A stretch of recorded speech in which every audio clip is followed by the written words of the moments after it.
Hello and welcome, fellow film buffs. I'm Zach Droll, and I'm joined by my co-host and fellow cinephile, Hunter Vanalira. We're doing this way too early. Why did you do this to me? Because I woke up early. I woke up at fucking 6 o'clock in the morning, man. Why? Aren't you? Because my body didn't let me go back to sleep after I fed my cat. Oh yeah, we are the box office losers, by the way. Each and every week, we deep dive into the movies we're to watch and review. Any and all films to ever grace the silver screen or your TV screen. Or come out twice. Yeah, that too. This week, we are talking about the most talked about thing in cinema history. The thing that was bullied into existence. Honestly. Zack Snyder's Justice League. Yeah, man. Also referred to as the Snyder Cut. Ayer cut when? Give me a good Suicide Squad movie. Yeah, James Gunn's Suicide Squad is going to be great. But I want to see what David Ayer's original movie was supposed to be before they got tampered with. With the success of this, I wouldn't be surprised if we get it. Yeah. So I say this. I was not part of the bullying of the Snyder Cut into existence. I like the memes. I was like, oh, it's just a fun joke. It's never gonna happen. And holy shit, Hunter, it fucking happened. I only used the hashtag once or twice, but it was never in like a, come on, Warner Brothers, fucking do it. It was way after the thing already started to happen, and people were already complaining, and I just said, yeah, sure. Give us the Snyder Cut. It was mostly for my comic book podcast, because we were trying to get some likes and stuff. I heard about it. I never really did anything on Twitter. Maybe I did, and I just forgot about it, but... So yeah. Zack Snyder's Justice League is just, oh my gosh, It's 4 hours long. Yeah, 4 hours long. If you don't know, people, I watched both the Josstice League and Snyder Cut. Dude, you spent 6 hours watching Justice League. But so I watched the first one, gave it about an hour or two to digest, and then I watched the Snyder Cut. And I will say that the original Justice League, it's not entirely a bad movie. No, it's okay. Yeah, you sent me you sent me a message, and you were like, "Hey, what's all this hate for the 2017 Justice League? It's not that bad." I'm like, it's not that it gets hated because it's a bad movie. It mostly gets hated because of Joss Whedon and what he did to it through Zack Snyder's vision, which is what we saw here. But it's just like, it's not bad. It's just not great. It's a decent movie. I have a lot to talk about on the shit that Joss Whedon did to that cut. Well, it's because Joss Whedon wanted to make it like a Marvel movie. It obviously wasn't.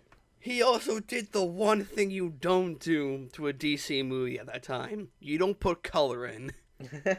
God damn it, you put color in. He made the sky red. I had mentioned to him, I was very confused as to why I was getting hate, because I see it, but it's mainly just pacing and not giving enough flushing out of characters, and also hyping up Darkseid to not showing Darkseid. Yeah. I have a question for you, and whether or not you're going to be able to answer it is totally up in the air, because it's mostly like a rhetorical question. But so we know that the theatrical cut of the original Justice League in 2017 was maybe 2 hours long, and the Snyder Cut was 4 hours long, an extra 2 hours. Do you think Warner Brothers, if what happened to Snyder didn't happen to Snyder and he got to direct it, do you think Warner Brothers would have let him release a 4-hour film, or would it have been cut down to 2 hours and still have been terrible? Because you need the 4 hours to really tell the story of this Justice League movie. Even if you try to break it up into 2 movies, it's still very hard to not make this 4 hours. I think it would have broken up into 2 movies at that point. So I think at that Justice time League still would have been bad, is what you're telling me. It probably wouldn't have been as bad. Mm-hmm. But I think at this time, Warner Brothers, had a very strict time limit. They wanted 2 hours exactly. Yeah. Hence why Justice League is legit 2 hours and 1 minute long. Yeah. So it all depends. I think I think Snyder would have pushed for it, but we will get into the notes though. that like Warner Brothers does not like Snyder. Well, no, because he costs them a lot of money. But yeah. So Zack Snyder's Justice League, often referred to as the Snyder Cut, is the 2021 director's cut of the 2017 American superhero film Justice League. It presents Justice League. It presents Justice League, the fifth film of the DCEU, or the DC Extended Universe, to the sequel of Batman vs Superman: Dawn of Justice, based on the DC comic team of Justice League, as director Zack Snyder intended it to be before he left the production. Like the theatrical release, Snyder's Justice League follows, well, the Justice League. Got him. Yeah, as they try to stop Steppenwolf from getting all the mother boxes and bringing Apocalypse to Earth. I will say, I like Steppenwolf in both cuts, but the Snyder Cut is a lot better. Yeah, I think Steppenwolf's, honestly, I'm going to be one of the guys that gets a lot of shit for this. I think Steppenwolf's design in the Joss Whedon cut is much better than Spiky Silverman. Because you can barely tell he's like anything. Like, because if you look at Darkseid and you look at Darkseid and you look at Granny Goodness, they actually look like people and they have costumes, as opposed to Steppenwolf, which just looks like a bunch of spoons glued together. I have a thing to point out about the Sod. So someone had pointed, a channel pointed this out to me. The Sod's model kind of looks like IROC's model from Ready Player One. Because like they're like, oh yeah, well, we didn't use this. Let's just put it in there. It definitely reminded me a little of IROC. Yeah, you're right. I was looking at it, I'm like, why does this look so familiar? I mean, it's a dude with gray skin and a hood. It is what it is. No, but also like the very like the facial structure. Mm-hmm. But so yeah, it's like, Hunter, do you want to read us off this beefy cast? Yeah, let me hop onto this cast list. So we have Ben Affleck as Bruce Wayne / Batman. You got Henry Cavill as Kal-El / Clark Kent / Superman. We have Amy Adams as Lois Lane, Gal Gadot as Diana Prince / Wonder Woman. You got Ray Fisher as Victor Stone / Cyborg, Jason Momoa, my man, as Arthur Curry and Aquaman, Ezra Miller as Barry Allen, who should be Wally West and The Flash, William Dafoe as Nudius Volko, Jesse Eisenberg, as Lex Luthor, Jeremy Irons, rocking it, as Alfred Pennyworth. Oh, yeah. You got Diane Lane as Martha Kent, Connie Nielsen as Hippolyta, J.K. motherfucking Simmons as James Gordon. You got Ciarán Hinds as Steppenwolf, Ryan Zhang as Ryan Choi. Oh my god, do I have things to say about him. Yep. Amber Heard as Mera. No. Joe Morton as Silas Stone. Lisa Lovin Kingsley as Monopoly. You got David Thewlis as Ares. He was also Ares in the Wonder Woman movie. Jared Leto as Joker. And then there's just an E next to it for some reason. Oh no, I think that was just kind of like the description of the Joker. Yeah, you forgot to erase the last thing. It doesn't matter. Karen Bryson as Eleanor Stone, the late mother of Victor. Kiersey Clemens as Iris. Ray Porter as Euaxis / Darkseid. Peter Guinness as Desaad. And last but certainly not least, Harry Lennox as John Jones / Calvin Swanwick / Martian Manhunter. Dude, they've been waiting to pay that off since Man of Steel, and goddamn, did it pay off? Yeah. I kind of hope that Amber Heard gets no more work in DC after the second Aquaman movie. Apparently, she's been fired from Aquaman too. They said they weren't going to do it, and then apparently recently they fired her, and they're just going to recast her as another chick with red hair underwater. Thank God. Yeah. I mean, that's just what I've heard. I could be wrong, but you know, it is what it is. Listen, I would like to see her gone. Mm-hmm. She did our boy dirty. Yeah, I'm gonna pull up the original box office for it. Yeah, the original budget and box office. That's what I was doing actually right now. Okay, then you got it. You do it. Yep. So the so the original budget for the I'm gonna refer to as the Justice League. That's what everybody does. Yeah. So the budget of the first one was $300 million. Jesus fuck. It made back its money. Yeah. The box office got it $657.9 million. Nice. But also, who knows, like, that's internationally, or that if that's... Usually it's everything combined. Yeah. And then the Snyder Cut only cost $70 extra million to produce the rest of it, because he had to finish up some CGI, and he filmed some more stuff, and etc. But, depending on rumors, they might be dropping this in theaters. Yeah, I heard that they're probably going to try to drop it in theaters just to get some extra box office. But they did get a lot of HBO Max subscriptions recently, and that's the reason why they delayed the Mortal Kombat movie, which we have to reevaluate our list to see where it goes. Oh, fun. We might just put Space Jam in front of it instead. Do you want to do like the original Space Jam and then do and then do the new one? Yeah, we'll see when Mortal Kombat got delayed and if it fucks with our schedule, and if it does, we'll put Space Jam there. But yeah, no, it got delayed because they wanted to wait for more HBO Max subscriptions, because Godzilla v Kong and Justice League and the Snyder Cut gave like so many new ones that they're like, ooh, let's push Mortal Kombat back a week to try to get more maximum viewage. So pretty much like pending if it does drop in theaters, we will give a brief update on its numbers, I guess. And I'll probably see it in theaters.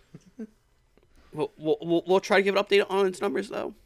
No, who sure. knows? Yeah. But yeah, hey, sure, it only costs an extra $70 million for the reshoot on some scenes and just added special effects, which is like some of the CGI is rough. Well, what's his face? Zack Snyder said that he did film extra stuff, because Warner Brothers told him he can't film anything extra, and then he just did it, and then they let him put it in the movie because he was like, "Fuck you." So. What was that? Was a lot of his stuff like out of pocket that he did for the extra filming, or was that? From what I've heard, yes, but also I heard that Ben and Jason and everybody were willing to like give over some money to help. They were very helpful in the process. From what I heard, can't quote me on it, but it's just what I hear from all the internet stuff. So it looks like it's coming out the 23rd of April. When do we have our Mortal Kombat? Okay, no, we don't have to move anything back. Dope. So, I'm gonna dive into this notes here. I'm not sure if this briefly touches on why he left, but I will bring that up. If it doesn't, we'll bring it up. Yeah. Yeah. So, following the release of Man of Steel in 2013, Zack Snyder outlined the basis of the DC Extended Universe, which centered around a 5-film arc including Man of Steel, Batman vs Superman, and the Justice League trilogy. Snyder's original version was to have Batman vs Superman be the darkest in the franchise, and have the subsequent film become lighter in tone.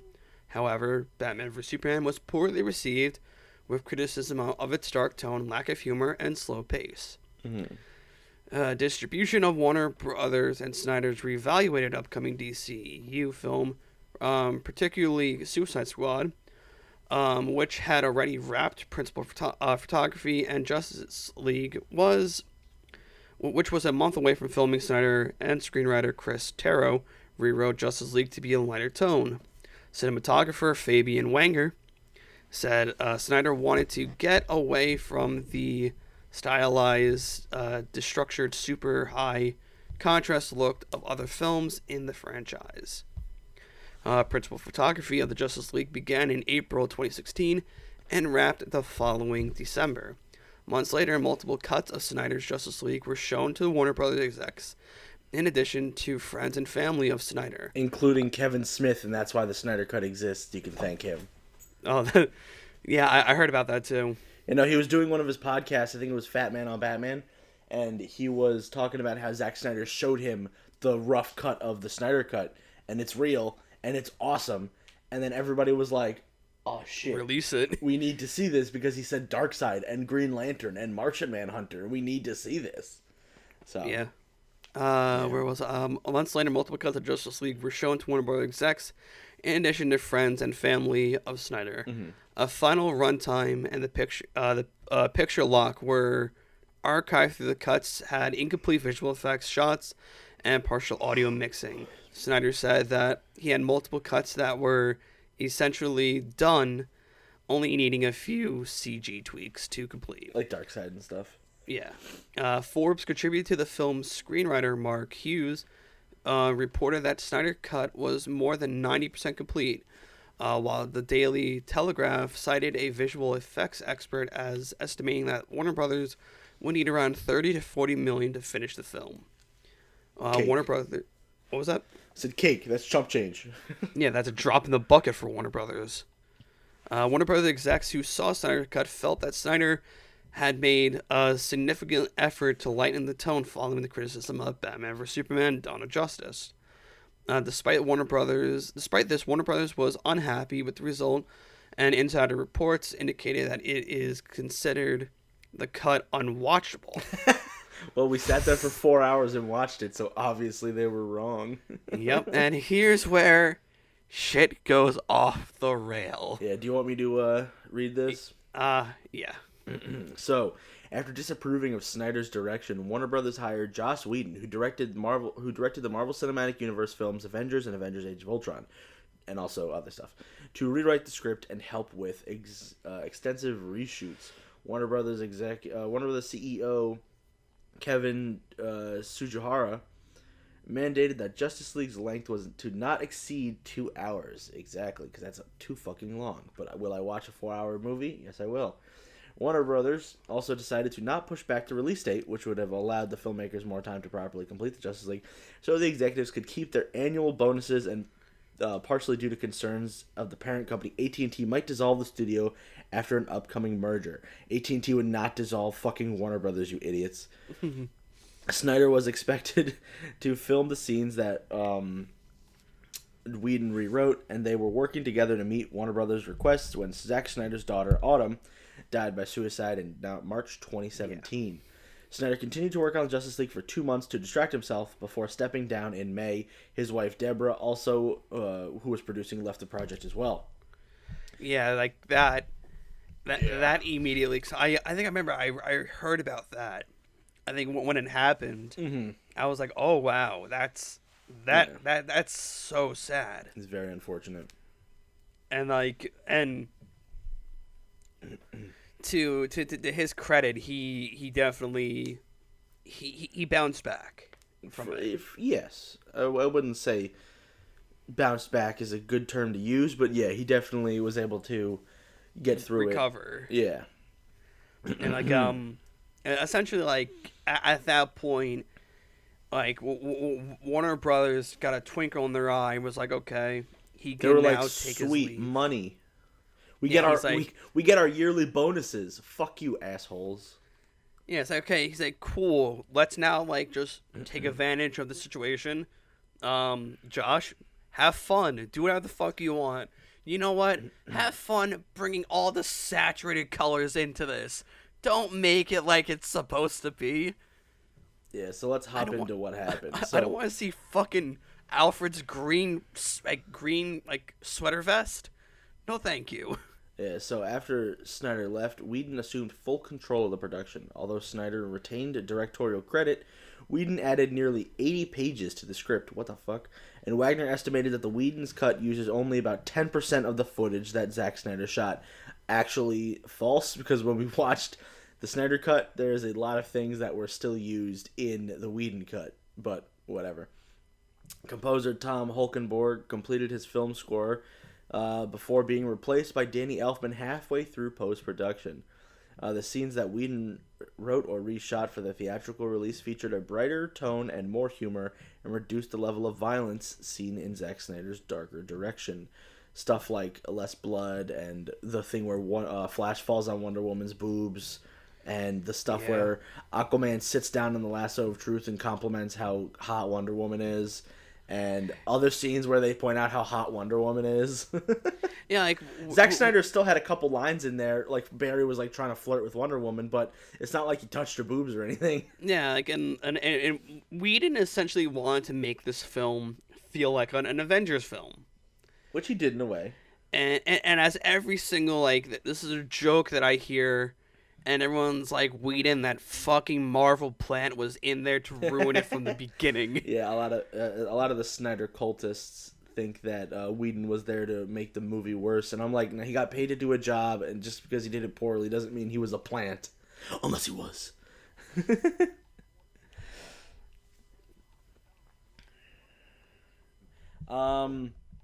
To meet the mandated runtime, more than 90 minutes of Snyder's footage was removed, but the result still adhered to the basic outline of the story. While the initial cut was poorly received by test audiences, the early screenings of Whedon's cut scored as high as Wonder Woman. That's a fucking lie. So Warner Brothers decided to move forward with it. Though Snyder was initially open to Whedon rewriting the script, he became resistant because the studio gave Whedon more directing privileges as he and his family were dealing with Autumn's death. Snyder did not challenge it, though, because he was, busy. Yeah. Justice League was released theatrically on November 17th, 2017. Critics described it as a Frankenstein film, obviously the work of two different directors with competing visions. I think Whedon should have just literally scrapped everything and just did it himself, but problem would have been, we need our yearly bonus. After seeing Whedon's version in late 2017, Deborah Snyder and executive producer Christopher Nolan advised Snyder to never see that movie, knowing it would break his heart. Wow, get fucked. Oh, wow. Oh, wow. Get fucked. Justice League. I feel that. Yeah, Justice League grossed $657.9 million against $300 million budget, which means it fucking barely broke even. And it only estimated to make a maximum of $750. Deadline Hollywood reported that the film Warner Brothers lost around $60 million. An anonymous Warner Brothers executive stated in February of 2021 that even the studio did not like the stupefying changes brought to the finished film, criticizing the black-clad and the Russian family as goofy and pointless to the film. Yeah, why the fuck were they there? The executive affirmed that the finished film felt awkward because the studio did not want to admit what a piece of shit it had become. Due to the film's poor performance, Warner Brothers decided to move away from the Snyder's vision for the shared universe and interconnected films to focus on standalone films in the franchise instead. There are many differences between the... okay, this is a separate thing. I want to make sure. So instead of getting an interconnected universe, even though we still have very much connected films, we're getting different visions like The Suicide Squad, Wonder Woman 84, Shazam, Black Adam. They're still also in the universe, but they're very different. I like to mention, I'm kind of happy that they actually mentioned how much Warner Bros. Lost.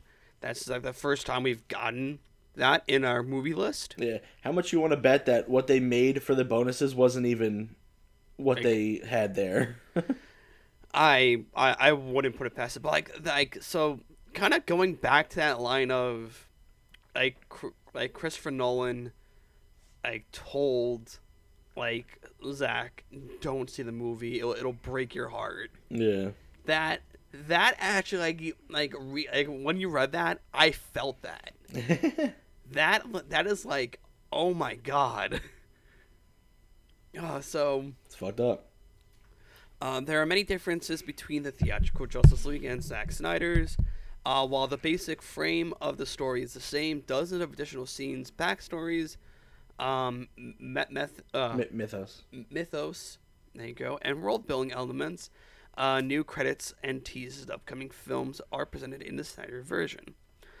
Zack Snyder's Justice League does not include any scenes shots by Whedon for the theatrical cut. Even though there were two scenes, one scene and one line that I did want to see in the film.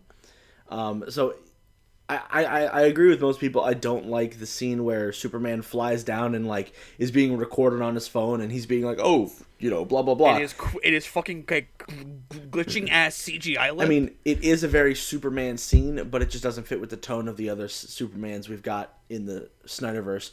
But the one scene that I wanted them to keep in and the one line that I wanted them to keep in were both actually Batman. So at the beginning of the movie, Batman is fighting a parademon in Gotham, and he confronts Jim Gordon about it. I think that was a really good scene, and I wish they kept that one, but is what it is.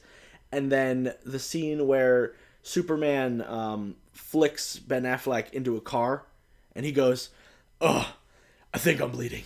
That was a good line. I like that line a lot. It wasn't he flicked him into the car. He just dropped him after he saw Lois. Oh, okay. I don't know, man. I haven't watched the Josstice League since 2017, so I could have done without. Maybe I would have preferred Superman saying, "Do you bleed?" and maybe like keeping out Batman saying, "I think I'm bleeding," because that's just like a Marvel type thing. I think that's why that was cut.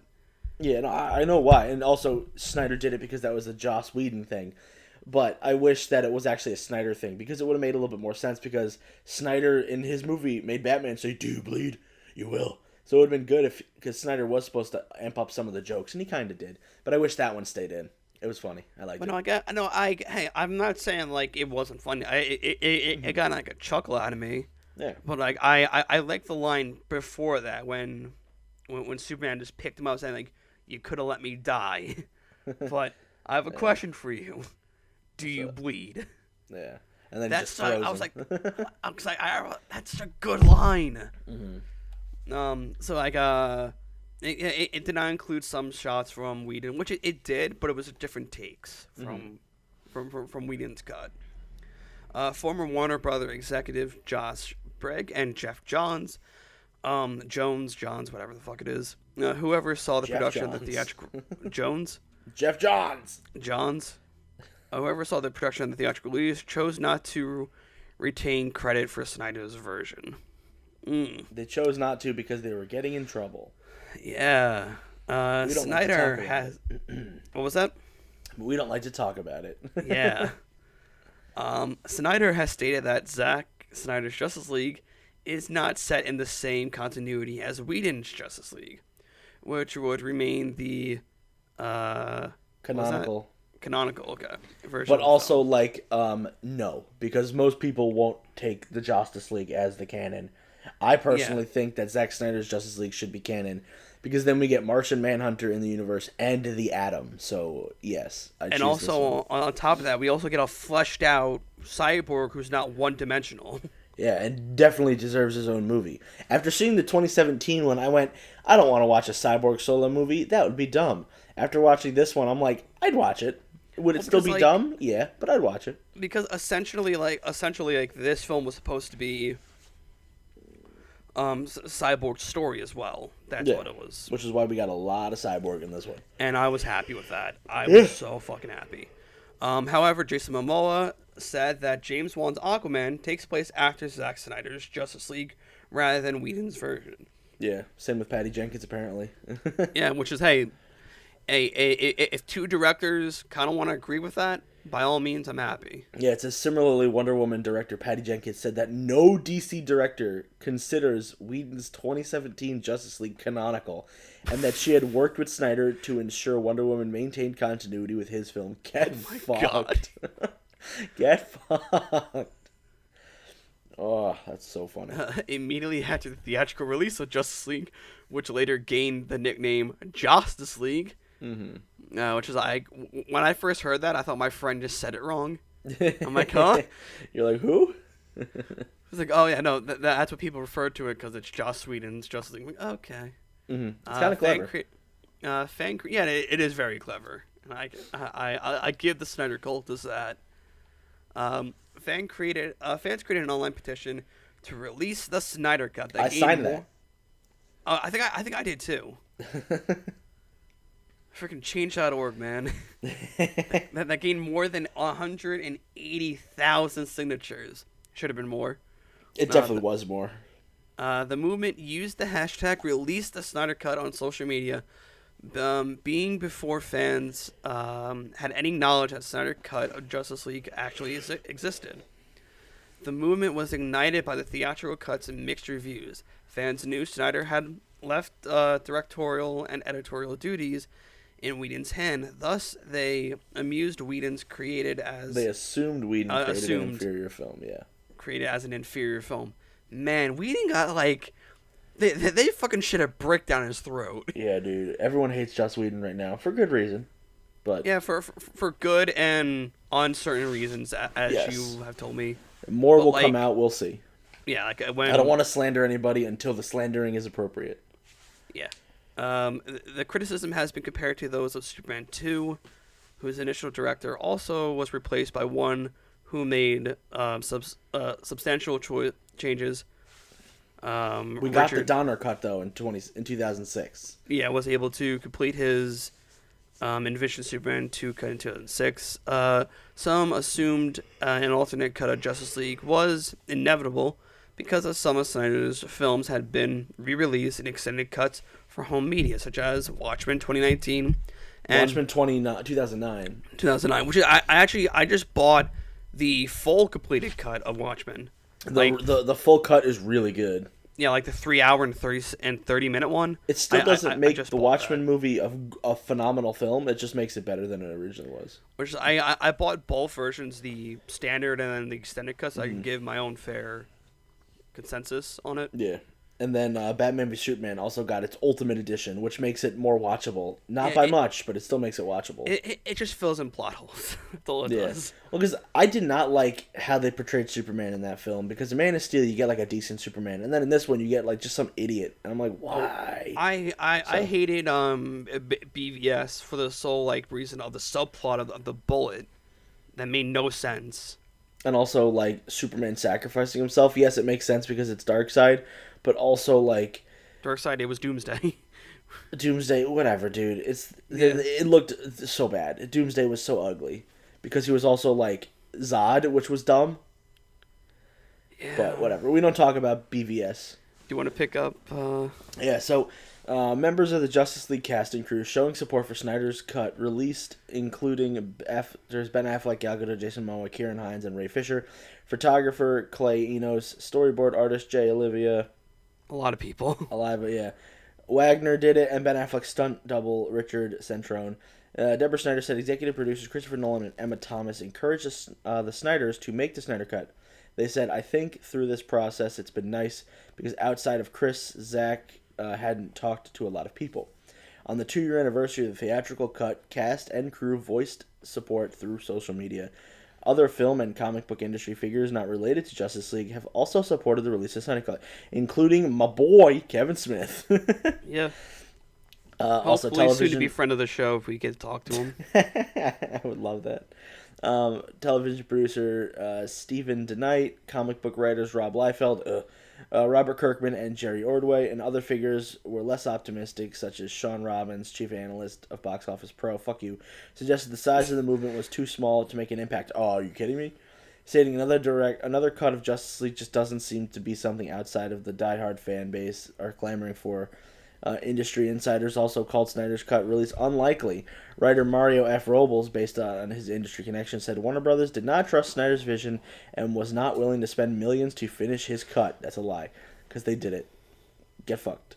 Yeah. Throughout the movement, members of the media referred to the Snyder cut as fabled or mythical. Nah, man, facts become fucking fiction. Fiction becomes facts. I still like the fact of which this thing was put into. Like in actuality, the thing of legends. It was a myth. Yeah. Because it's out there, but we got to find it. It's out there. It's like a unicorn, essentially. Yeah. And God damn it, as much as I hate the internet sometimes, but we bullied this into existence. Oh, for sure. This is like, we'll definitely talk about it in this thing over here that I'll get to. But yeah. So, members of the hashtag Release the Snyder Cut movement engaged in acts of fan activism to promote it. In June 2018, fans reached out to executives at AT&T following a merger between the company and Warner Brothers. In June 2019, they reached out to another Warner Brothers CEO, Ann Sarnoff, who replaced Tujihara after his resignation, following up that later month with a mass letter writing campaign. Oh god, I didn't even know about that. Oh, that's whoa. They were like, let's write 1 million letters and ask for the Snyder Cut. In 2019, July, though, they reached out to the parent company, Warner Bros., Warner Media, after the announcement of its streaming service, HBO Max. Ahead of the 2019 San Diego Comic-Con, a fan launched a crowdfunding campaign with half the funds to be spent on the advertising campaign, including billboards and flying banner ads for Snyder Cut. Fans were like, if Warner Brothers isn't going to give us the money, we're going to give them the money. That's fucking funny.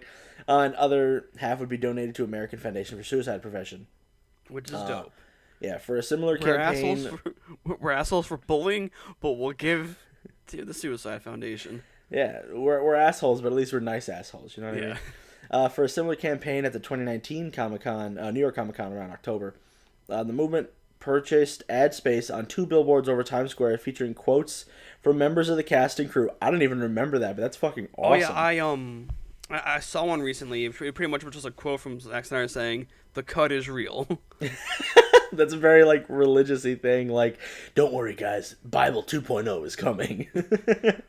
In December, the movement rented another flying ad banner, and this time passing over Warner Brothers Studios, directly asking Sarnoff to release the Snyder Cut. In January 2020, the movement brought 4 minutes of ad space advocating for the film's release on a digital banner wrapped around an interior Riverside Stadium during the FA Cup. Don't know what the fuck that is.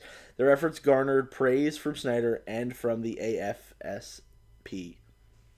Yeah. This is crazy. But, however, members of the movement... Here we go. Here's where the shitstorm happens.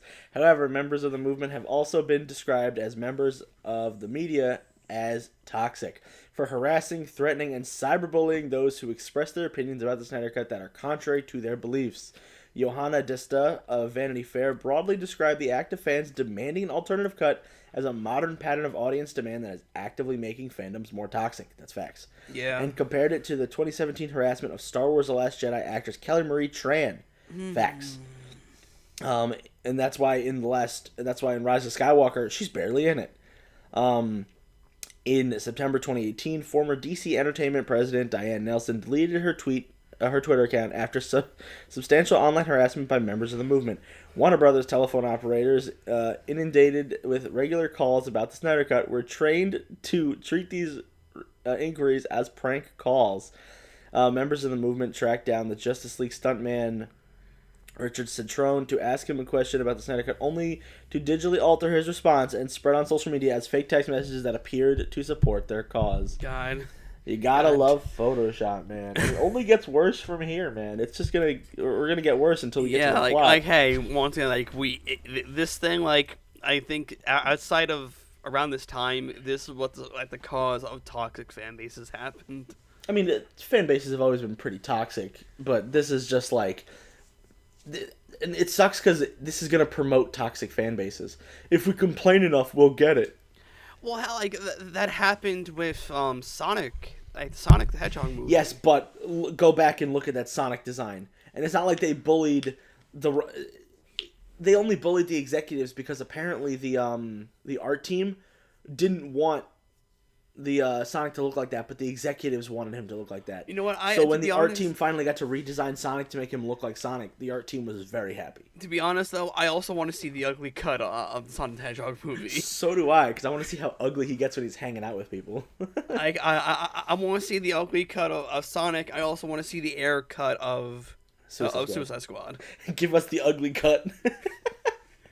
I want it. Brandon Katz of the New York Observer said that the movement was composed of both toxic DC fans that hurl vitriolic harassment at any and all opposition, and supportive moviegoers that genuinely enjoy Snyder's style and are just hoping to see the conclusion of his trilogy that began with 2013's Man of Steel. As with any contingent, they are both extremists and level-headed individuals in their ranks. Basically, me and you are the level-headed individuals, and then all of Twitter is the extremists. I follow a bunch of Batman stans on Twitter because my friend Sabrina is, huge into the Batman shit. So she, every time she tweets something, I get, a notification Batman is trending, and I'm like, God damn it. So I've seen a lot of the Snyder cultists, and they are fucking aggravating.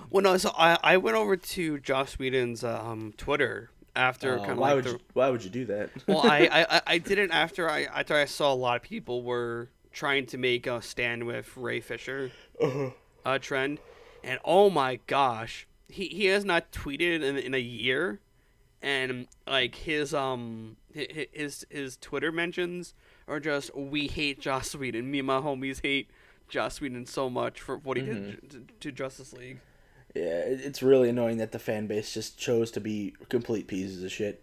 Like I said, I'm a big comic guy, and I'm a big advocate for having the best version of the movie released. I just don't like that the fan base decided to be fucking ass babies about it, and they were like, we're gonna bully people. Fuck you. Go fuck yourselves.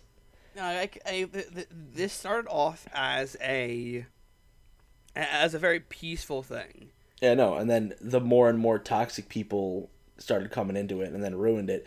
To be fair, we did get this release, which means that internet bullies are still going to be able to prosper in 2021, but it is what it is. But yeah, this was mainly just it was peaceful at first, and like the basement dwellers.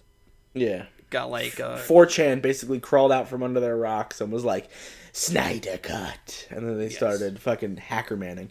So Rob Rehacks, Swarthmore College associate professor and chair of film and media studio, said that fandoms such as the hashtag release the Snyder Cut revolt when a major change is made to something they love, and that this reaction usually comes from a smaller subsection of the fandom which paints the whole community with a really broad brush. The BBC, Mark Kermode criticized fan reactions, stating, certain sections of fans have been fairly poisonous online. It's often been female critics who have had to put up with the disgraceful amounts of trolling. Hey man, toxic masculinity and toxic fandoms run hand in hand. Us male critics put up with a lot of shit too. Come on, don't just. Hey man, I feel like we're the only two good male critics because we don't care. That too, and we also don't voice our opinions too much online. I mean, we do this, but it's not like. But this is the only way. This is our only time we voice concerns. Yeah, exactly. If we have a problem, we'll talk about it on a podcast because that's just then it's solidified forever.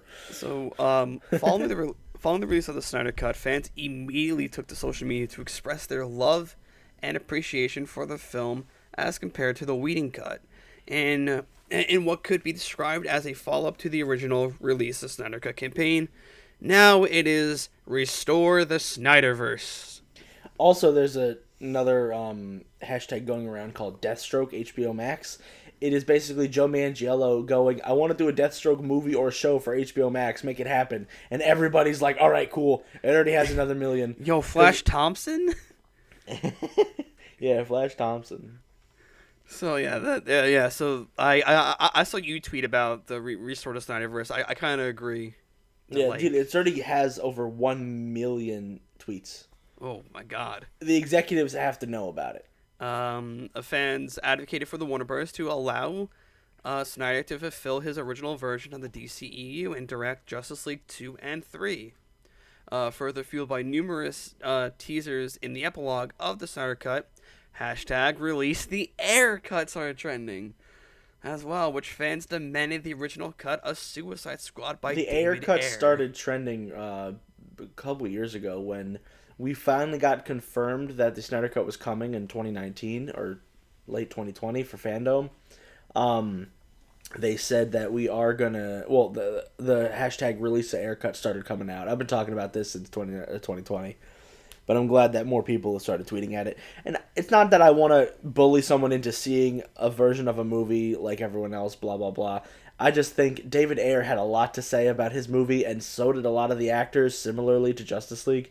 So I would like to see the vision that they had for Suicide Squad, seeing as the new Suicide Squad looks fucking awesome. So yeah. Also, and how Jared Leto's Joker isn't actually terrible. It's still rough, but it's not as bad. Yeah, he needs more time. It's just that, when I'll never forget when the original Suicide Squad trailer dropped, and it was like it was someone's phone footage from Comic-Con, and I was like, oh my god, we're getting a new Joker. This is scary, but I'm down for it. And then when you see the movie, for me, when I first saw Suicide Squad, I was like, it's not bad. It's a good film. Then when I watch it again, I'm like, this film it's still And then when it came out on DVD, they released, I think, an extended edition of it. And everyone thought, okay, we're gonna see more Joker. Nope. We don't see more Joker. We just see more pointless shit. But so continuing on with the notes, though, in March of 2019, after months of speculation, we're gonna skip that bit because we don't need to go back in time. We already talked about it. I figured we could jump to Snyder, who had yet to see the theatrical cut. Okay, let me... Oh, that's so far down. It's really only 2 paragraphs. It's because it's just retreading what we already talked about its release. I'll read it since I have it. Okay, yeah. Snyder, you got it? Okay. Snyder, who had not seen the theatrical cut, describes his cut as an entirely new thing, and especially talking to those who have seen the released movie, a new experience apart from that movie.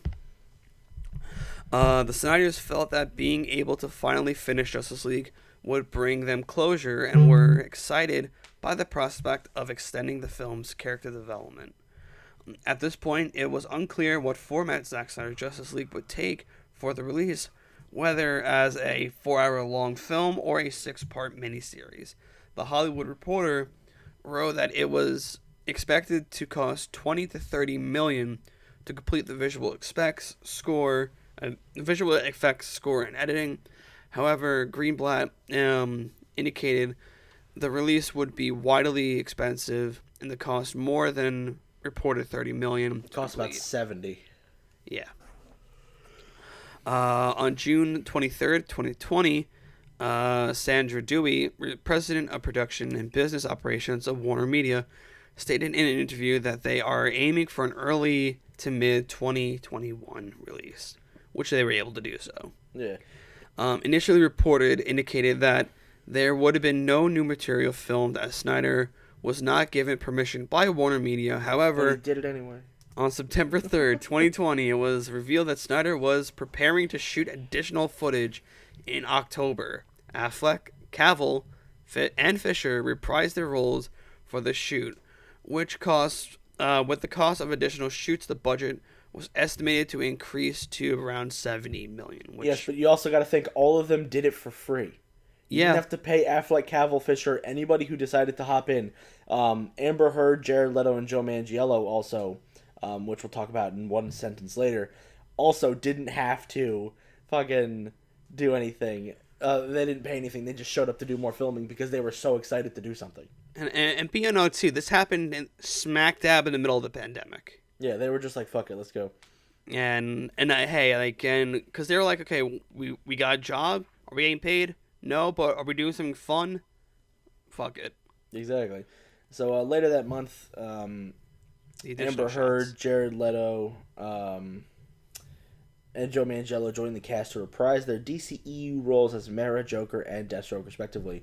Snyder also directed an additional scene with Miller over Zoom, where while Miller was filming the third Fantastic Beasts film in London by sending crew drawings and diagrams of how he wanted the scene to look. Snyder's video feed played through a stand on a table, enabling him to direct Miller and the crew who filmed the scene on his behalf. So, basically, Snyder went, yo, do you have a film crew with you? And Ezra was like, yeah, why? He's like, film these scenes real quick. And then he did it. I think it was the scene where Flash is alone and he's doing the Speed Force stuff. Oh. That's fucking hilarious. Yeah. Snyder stated that only 4 to 5 minutes of new footage was shot during additional photography. In January 2021, Snyder confirmed that the work for the Snyder Cut had been completed. We don't need to do anything else for the notes. Yeah, hey, I'm happy though that so apparently the Snyder Cut's also getting a DVD release, but it's only going to be in the UK. I'm gonna order one. Oh, I might order one too. Yeah. But I'm just checking over everything to make sure nothing's too important to gloss over. But yeah, it says we're probably gonna get the UK Steelbook in March, or at least that's when the pre-order started, March 22nd. And no other territories have been announced yet. Dope. All right, I'm going to zoom through this fucking plot, man, because this is ridiculous. And you're not going to be able to pronounce half these things. Yeah, because I am... No, actually, hold on. I need to bleep out that word. I'm stupid. So, give me one sec to get myself situated. Yeah, clear your throat, take a sip of water. All right. The plot. Thousands of years ago, Darkseid and his Parademons attempted to conquer Earth using the Mother Boxes after learning the Earth harbored the anti-life equation. Do we know what that is? No. Not the yet. attempt was foiled by a unified alliance of old gods, Amazonians, Atlanteans, humanity, and one singular Green Lantern who's not Abin Sur, but we'll talk about that later. After the battle, the boxes were hidden. What? But that Green Lantern ring, after that fell off that dude, guess where that ring went to? Straight to Ryan Reynolds. No, we don't like to talk about that. After the battle, the boxes were hidden in different locations, guarded by Amazonians, Atlanteans, and humanity, respectively. In the present, Superman's death triggered the box's reactivation, attracting Steppenwolf, Darkseid's disgraced lieutenant, to Earth. Steppenwolf aims to regain Darkseid's favor by gathering the Mother Boxes to form the Unity, which would terraform Earth in the likeness of their world apocalypse. Steppenwolf retrieves the Mother Box from Themyscira, prompting Queen Hippolyta to warn her daughter Diana Prince, who is Wonder Woman. Diana receives the message and learns of the events related to Darkseid and Steppenwolf, while she's going into weird tombs. She informs Bruce Wayne. Bruce and Diana seek to form a team of metahumans to protect Earth. Bruce locates Arthur Curry and Barry Allen, while Diana locates Victor Stone. Barry immediately joins because he has no friends, while Arthur and Victor first refuse. However, Victor joins after his father Silas and several other Star Labs employees are kidnapped by parademons seeking the humans' Mother Box. Steppenwolf attacks an Atlantean outpost to retrieve their Mother Box, forcing Arthur into action. The team receives intel from Gotham City Police Commissioner J.K. Simmons, leading them to Steppenwolf's army in an abandoned facility under Gotham Harbor. Although the group rescues the kidnapped employees, the facility is flooded during combat, trapping the team until Arthur helps delay the flood so they can escape. Victor retrieves his, the last Mother Box, which he had hidden in his closet, for the group to analyze. Victor reveals that he buried it. I'm sorry, he buried it. He buried it. I thought it was when he put it in his closet. Victor reveals that Silas used the box to rebuild his body after a car accident, and that the boxes are changing machines that unfalteringly enforce the will of their master, destroying or restoring life without bias, which is cool. The group decided to use the box to resurrect Superman for some reason to help fight Steppenwolf. Barry and Victor exhume Superman's body and place it in an anionic fluid of the Genesis chamber in a Kryptonian ship kept in Star Labs. What? Okay, no, I was saying just breathe for a moment because I want to break down that whole entire digging up Superman scene. It's actually much better in this one than it is in the Josstice League, and it's still kind of funny. Well, because in the Josstice League, they're like, does this feel kind of messed up? Yeah. And they keep doing it anyway. And then in this one, it's like, he was my hero. And also, hey, we could do this in a nanosecond if we wanted to. Yeah, and he's like, but we shouldn't. Yeah. Yeah, because Flash is like, I could do this in like 2 seconds, but we're going to pay respects to this man's. So... And then also we get more exposition between Arthur and Diana. Yeah. After Barry runs really fast to activate the Mother Box, an amnesiac Superman is resurrected, immediately attacking the group after Victor's cybernetics targeted him in self-defense. Lois Lane arrives, of course she does, just in time to calm Superman, preventing him from killing Bruce. This is right before... Wait a minute. The plot cuts out where fucking Cyborg has his fucking, future... shock thing to him, where he sees Diana dead and Superman holding Lois Lane's dead body. It doesn't matter. If you want to have more plot, you should write the notes down when you're watching the movie to write the plot yourself, because Wikipedia does a very poor job. Lois Lane arrives to calm Superman, preventing him from killing Bruce. But this is right after he gets visited by Martian Manhunter, or Martian Martha Hunter. Together, Lois and Superman leave for his family home in Smallville, where he regains his memories and reunites with his mother, Martha. Steppenwolf attacks Star Labs and retrieves the last Mother Box, though Silas manages to supercharge the box with a laser that heats at the cost of his own life, allowing Victor to track it by tracing the heat because it's the hottest thing in the world, which is stupid. Without Superman, the 5 heroes travel to where Steppenwolf aims to reunite the boxes, which I think is almost in Sokovia, basically. Yeah. Which is the Marvel thing.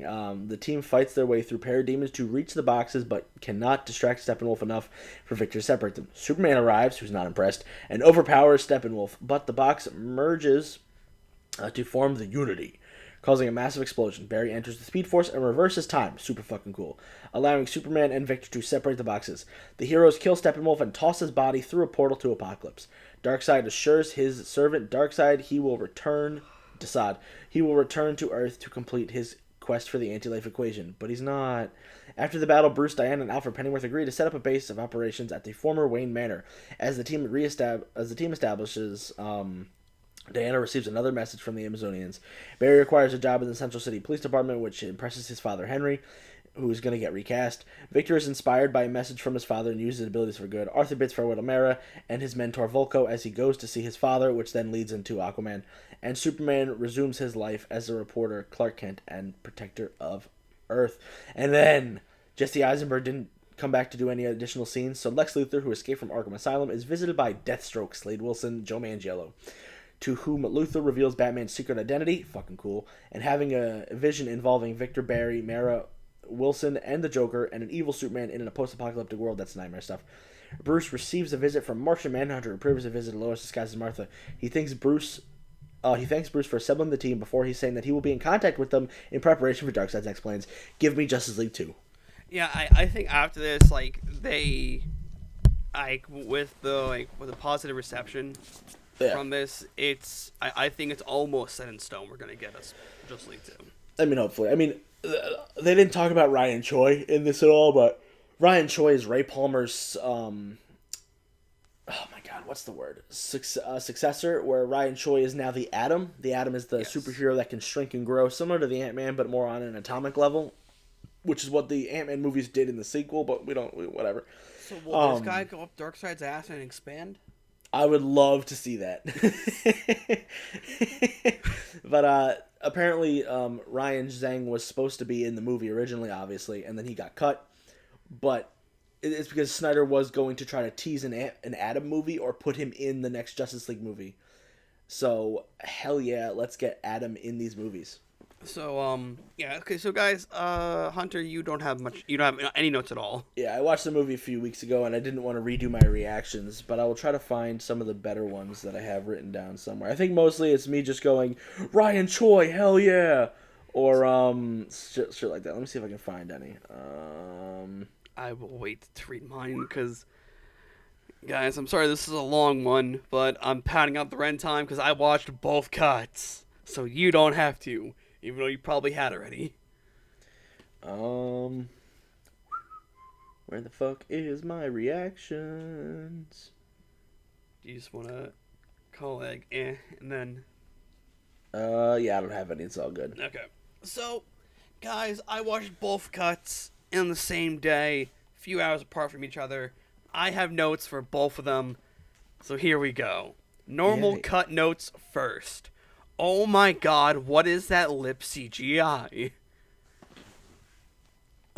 This is when we see the opening shot of the kids on the phone.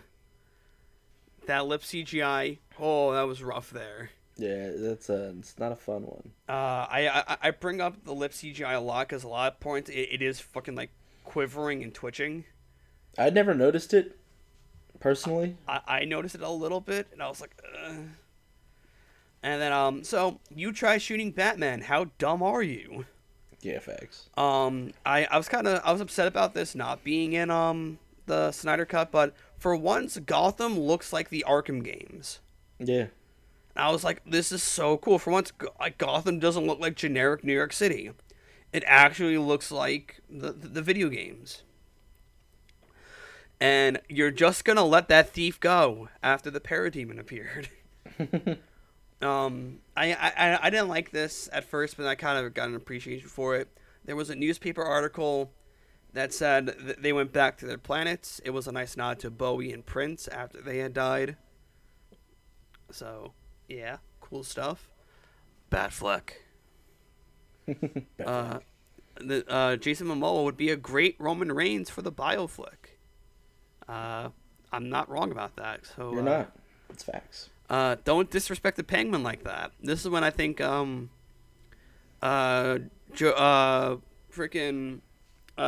and Bruce are talking, and Alfred's like 20 years ago, the only thing we had to worry about was exploiting penguins. Which is a great line. And I'm like, they kept that one in too. I'm like, don't disrespect the Penguin like that, though. But that's facts. It's exactly what it does. And this is when we first get our intro to Cyborg. It's like he's like his first scene. I'm like, I think I like the Cyborg from Doom Patrol a lot better. Well, yeah. And there was reasons why, because this character had no dimension. And now he's better. Yeah, hey, look, it's the Tesseract minus the blue hue. Yeah, I was an asshole towards the mother cubes. The mother boxes? Yeah.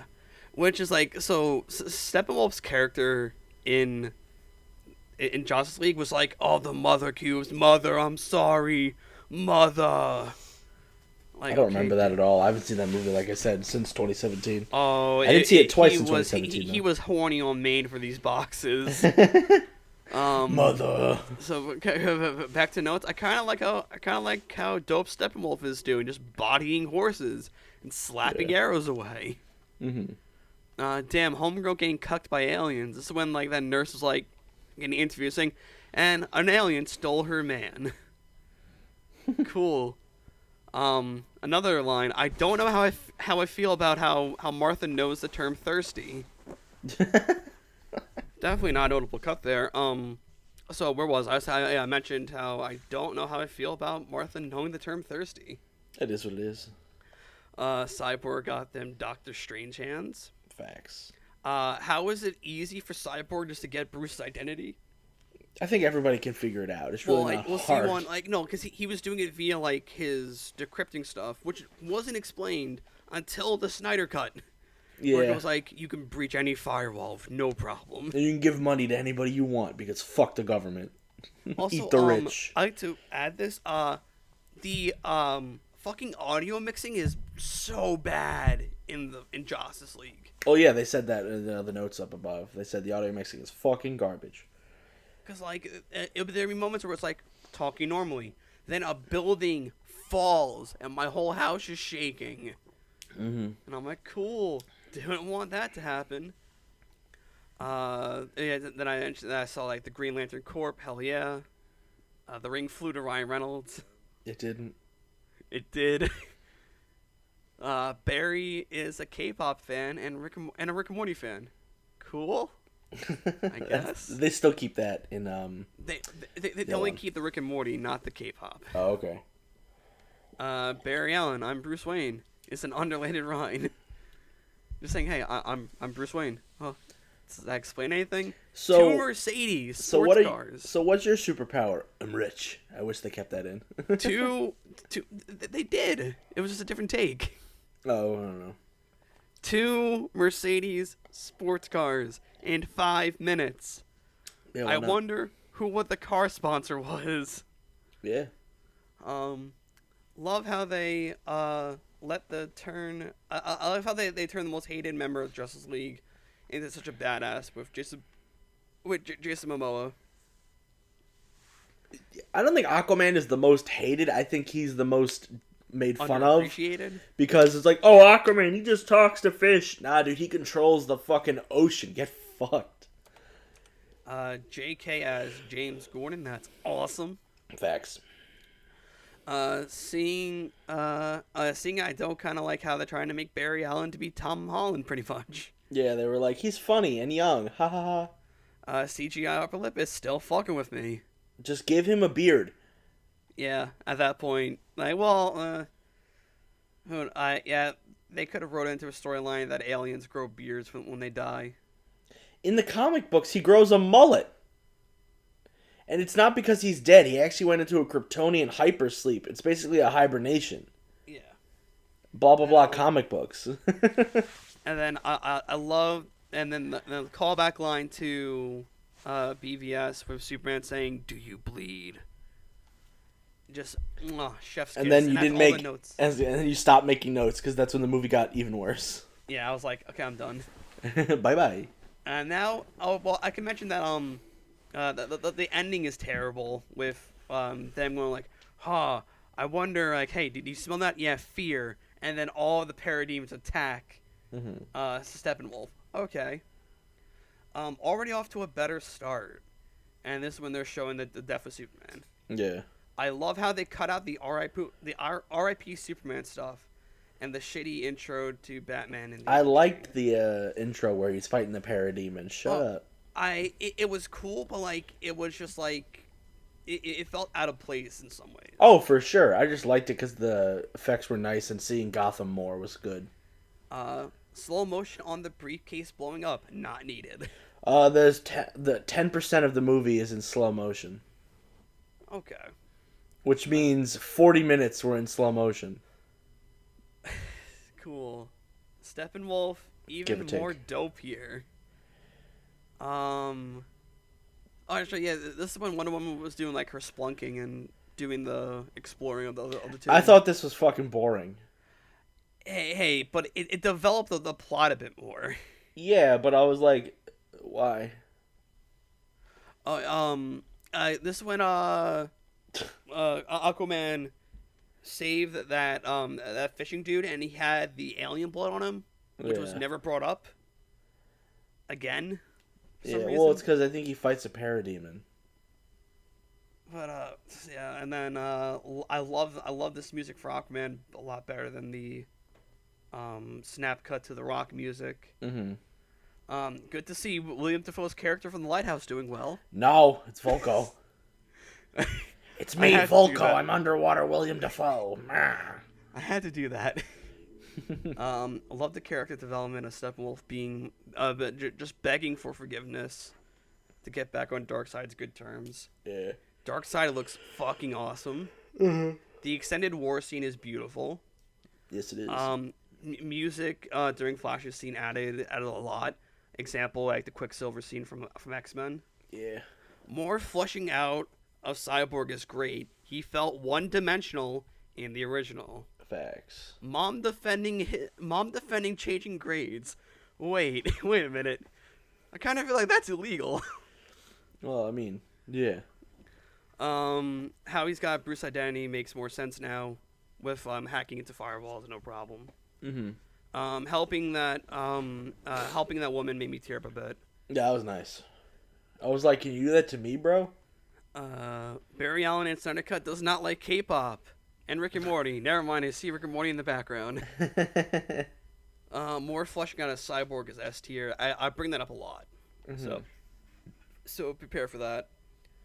Meta power. Oh, actually, there was supposed to be Mara's powers are awesome. This is when she sucks like the water out of you. Mm-hmm. And you're like, no, please no. Wonder Woman's theme is just badass in general. Was very confused about the Martian Manhunter stuff. How? I didn't really catch on to it in Man of Steel. And well, because they don't tease it in those movies at all. This was supposed to be the payoff. But still, like, I just didn't really connect with it. I'm like, Well, you're not a big comic book guy. I'm not a big DC comic book guy. Mm-hmm. So far, this movie feels better and flows. Never mind. The digging up scene was better. Mm-hmm. So far, this movie feels better and flows a lot better than 2017. The alternate universe stuff was cool. This is when Cyborg was seeing into the future of Wonder Woman dying, and pretty much Superman gonna turn into the Injustice. Almost, yeah. No quivering CGI lip.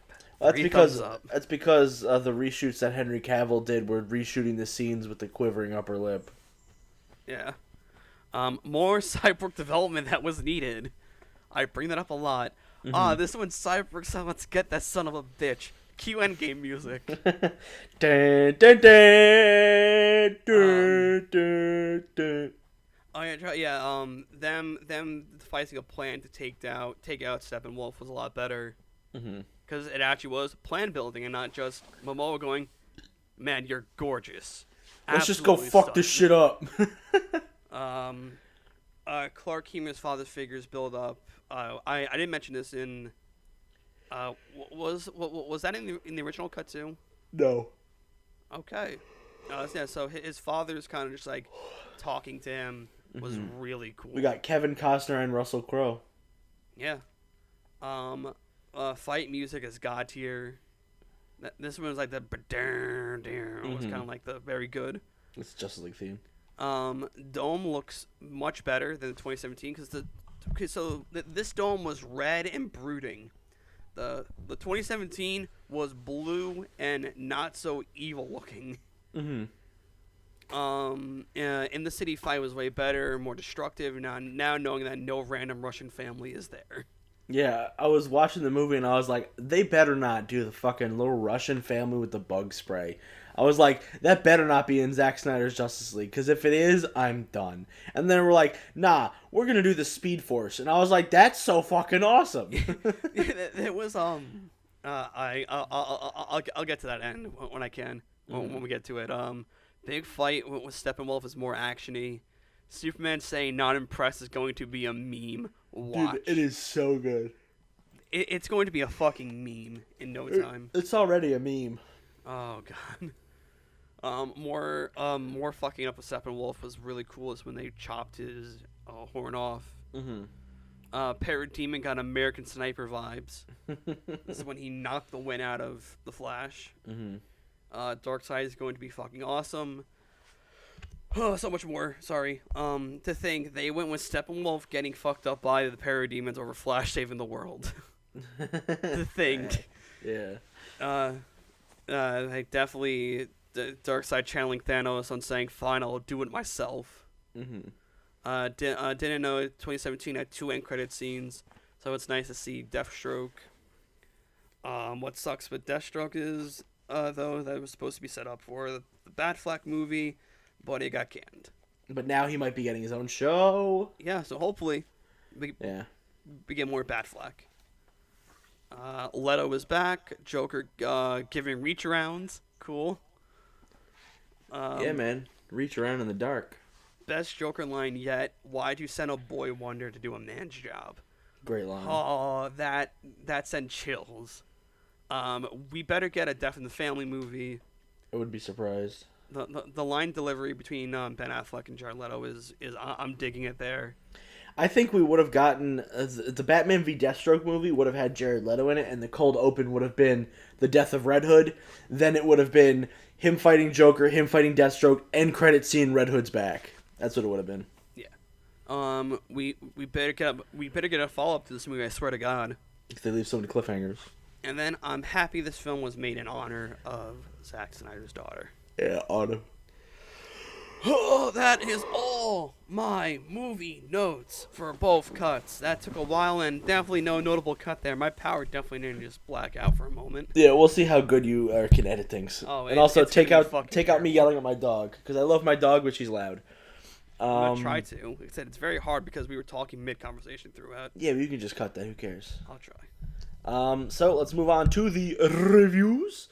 So on review aggregate on fucking Rotten Tomatoes, 71% of 278 reviews are positive with an average rating of 6.7. Hold on, wait. Always gotta add the fan response to it too. Sure, we should start adding that then. So so it has a 71% from the critics on Rotten Tomatoes. From the fans, it has a 95%.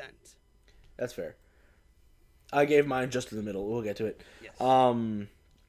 Where was I? The critical consensus reads, Zack Snyder's Justice League lives up to the title with a sprawling cut that expands to fit the director's vision and should satisfy the fans who willed it into existence. All right. So, Zachariah. I gave it the good one. From Stefan Pape of Common Sense Media. The pacing, though slow burning, feels like it's telling more of a complete story, and this result is more watchable, engaging, and a polished production. Yeah, man. I agree, and it was hard to find a very negative review, so I went with the most brutal one that I see. Okay, damn. So, I gave it the lesser review, but not by much. So I'll be reading the bad review from Eileen Jones from The Jacobin. There's not a moment of violent action in the long slog of the Snyder Cut that makes us feel a punch. He's like the Novocaine king of cinema, numbing us to all feeling. Wow, people do not like Zack Snyder. Yeah, like I said, it was very hard to find. Like there was there was another negative review that I was gonna go with, but I'm like, it's this review was from Keith Ulich of part of Parenthesis. Let's not forget that the Snyder Cut was in part willed into being by a toxic social media campaign, mob rule, begetting a mystical, a a monocultural object that is finally much bigger than its obstendable creator. Damn. Yeah. All right. I'll read my review and then give you my letterbox review. Yes. Instead of my rating explained. So, I gave it 8 no mullet for Superman out of 10. They were, Zack Snyder really wanted the mullet, but Warner Brothers said, dude, we're giving you the fucking Snyder Cut. Don't give him a goddamn mullet. They should have just gave him the mullet anyway, but whatever. So now for my rating explained. On Letterboxd, I did give it a 5 out of 5, just a heads up, but it is not a perfect film. I even make mention of it. Let me be the 1 millionth person to say, wow, this is leagues above what we got in 2017. If we got this back then, we'd still have a proper Snyderverse. I'm giving this a perfect rating on Letterboxd, not because it's a perfect film, but because of the sheer willpower of the toxic fans and the creatives that had made this a reality. The film has its flaws, but fixes what Josstice League did. I just wish it wasn't so long, because I want to rewatch this again. I'm not looking forward to the rewatch for that reason. Give me Justice League 2, give me Justice League 3, give me Man of Steel 2, I want more. That's what I wrote. Alright, so, because I watched both, and I will give both my ratings. So, for the Snyder Cut, I gave it a 9. She's 5,000 years old, Barry. Every guy is a younger guy.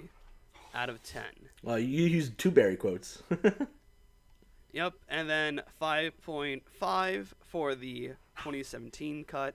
Brunch is on Barry, out of 10.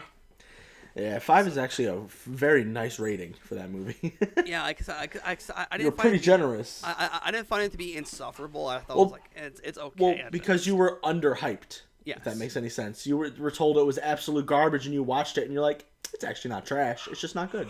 So, my rating explained. After watching both in one day, I will say this: Snyder's Cut is far better than the original 2017.